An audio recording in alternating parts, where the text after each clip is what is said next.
wonder why I'm sitting in my car to introduce this session, but it's the best place I can think of to introduce the rear view lens. Because this mirror shows us exactly what the rear view lens helps us do.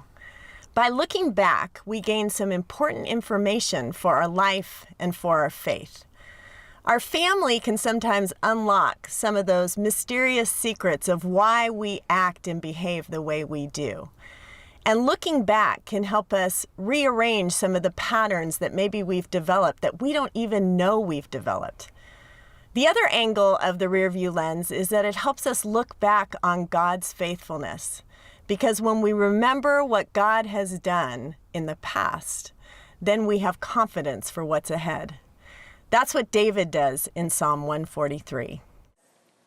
I remember the days of long ago. I meditate on all your works and consider what your hands have done. This is the rear view lens. And I have a quote in my book. It says this: in order to see our way forward, we sometimes have to look backward.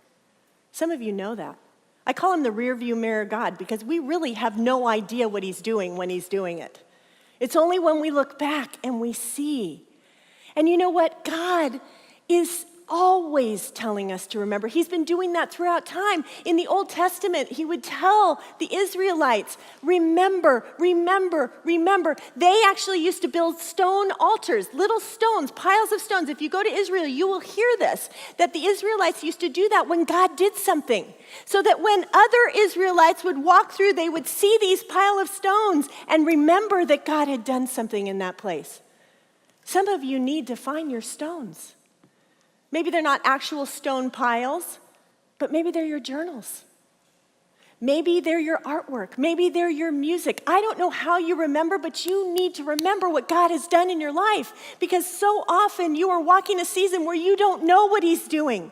And when you look back, you can remember that he is faithful and he will carry you through, even when you can't see what he's doing right now.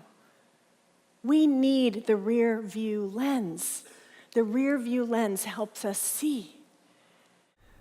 So the Israelites would make stone altars, and they do it by piling up stones in places where God had moved. And then other Israelites would pass through those places, and when they saw the stone altars, they would know that God had done something in that place. And that would encourage them in their faith when they didn't see God moving where they were. Something I want you to think about in this session is, what are your stone altars? For me, it's journaling. This is where I write down when God has answered prayer or when he's moved, so that when I'm not feeling him in my life, I can go back and remember what he's done. But whether it's journaling or painting or writing, we all just need a way to remember God's faithfulness. Because when we look back, it strengthens our faith for what's ahead. The other thing the rear view lens shows us is that some of our memories get reinterpreted with time.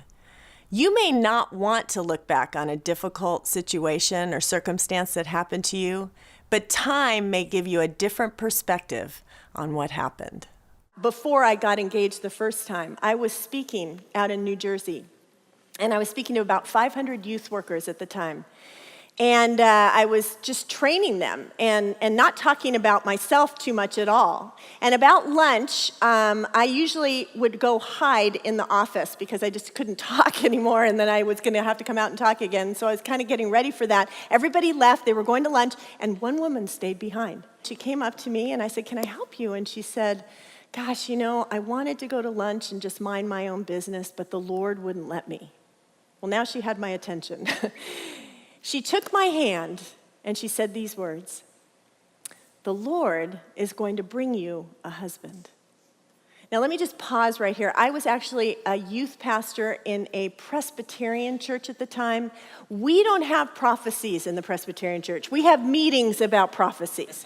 We decide when they're going to happen, right? So this was a completely foreign experience to me. And she began to speak the desire of my heart. I hadn't even talked about not being married. She said, "The Lord is going to bring you a husband." And here were her words. I'll never forget them. She said, "He will love you as Christ loves the church. And he will take your head to his chest, and he will protect you. And he will be a support to your ministry. 4 months later, I met my fiance. And 4 months later, when we got engaged and he found out he was going to be deployed, and when he came back and we broke up, I wanted to call the lady from New Jersey. You know, there's a couple of things from your prophecy that you left out. But the truth is, and here's what's crazy about following God, the prophecy actually did come true, but only after it didn't come true. And all the stuff in between that's so confusing when we don't see what's happening, that is the most important stuff of all. Because that is where we walk by faith. And God is about growing the faith muscle that is inside of us. See, we can't grow it unless we exercise it. It's just the way it goes, and he knows that. And he longs for us to have the kind of faith that believes in everything that he's capable of doing. We have a big God, and he wants you to know that. And so the rear view not only helps you look back to gain confidence, but you recognize, like I did, that some things get reinterpreted with time. See, some of you have been through bad things that you don't want to remember. But what about what happened after that bad thing? How did God work through that bad thing? What happened in you, in your character, because of that bad thing? What happened in your ministry to others because of what you experienced that was like them? God is always doing something. And the rear view helps us see and get perspective on our life. So the rear view lens reminds us what God has done, which can give us courage and hope for what's ahead. Now I want you to take some time and talk about how the rear view lens can strengthen our faith.